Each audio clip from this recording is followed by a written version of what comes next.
بسم الله الرحمن الرحيم. الحمد لله رب العالمين، الصلاة والسلام على حبيبنا محمد وعلى آله وصحبه أجمعين. چۆنیەتی تەسبیحات کردن بە پەنجەکان.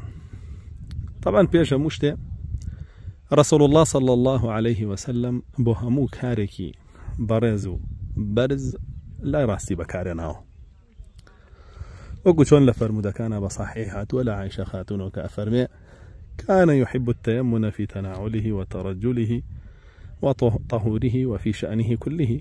رسول الله صلى الله عليه وسلم لا بيكردني نعل لا قشدا هنانا لدزني اشقرتنا لخوبا كدنويا لهر همويا لباكو خاوينيا حزي لبكار هناني لا يرازبو وبيش خستني لا يرازبو. حتما لذكر أوراد شاء رسول الله صلى الله عليه وسلم هاتوك كان يعقد التسبيح بيمينه. تسبيحات يكر بدستي راستي. جاء قد تماشى بكين لفرمودك كلمة عقد بكار هاتوا. عقد بريتيا ألمة أما دستا قربتها عقد تسبيح بكي أبو شو سبحان الله والحمد لله والله أكبر، سبحان الله والحمد لله والله أكبر، سبحان الله والحمد لله والله أكبر، سبحان الله والحمد لله والله أكبر، سبحان الله والحمد لله والله أكبر. استاما بين جارم كارم كركسي وسي جار كردم أو لأخير و ألم لا إله إلا الله وحده لا شريك له له الملك وله الحمد وهو على كل شيء قدير.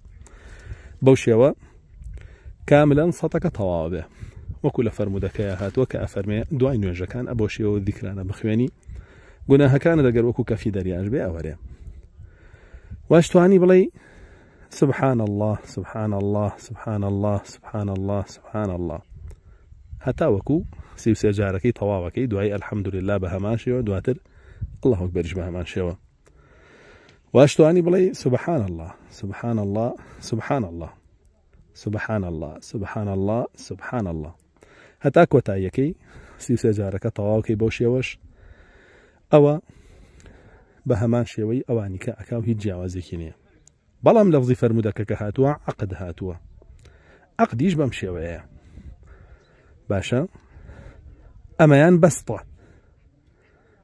بسطة كرانوية واتواني بكرانوشو بعقد يجبيكي بلام عقدك باشترى لبر لفظي فرمودك كبوشي هاتوا وكديش ما نتواني هرسيكي بيك وبلي واشتواني تاك تاك بيان لي. ورسول الله صلى الله عليه وسلم لباري أم تسبيحاته بفنجكان فرمي فإنهن مسؤولون يوم القيامة. أم فنجانا للرجل قيامتها برسياليان ليكري لباري أو ويتشيان كردو وبفنجكان دبي كي باشترين شته لباري للرجل قيامتها ببشاهد بوت لسر تسبيحات كردني وبهمان شوا دروسي شبه دسي شبيش بيكي بلام رسول الله صلى الله عليه وسلم أو ثابت بو بزوري بتسي راز بكاري هناو بويا باشترين شوي تسبيح بو شوية خوا قربيت ويكي جبه تسبيح راهات به أو أسائية لبروي لأبو هريرة وجراته كبه تسبيح تسبيحاتي كردو لهندك صحابي ترو لا هندك لداكاني باندارانو أكارم الله جل جلاله هم لا يكمان بجار لو كساني كذكري أو زوركا و أو الذكر يعني أكالنا وملائكة كان والحمد لله رب العالمين.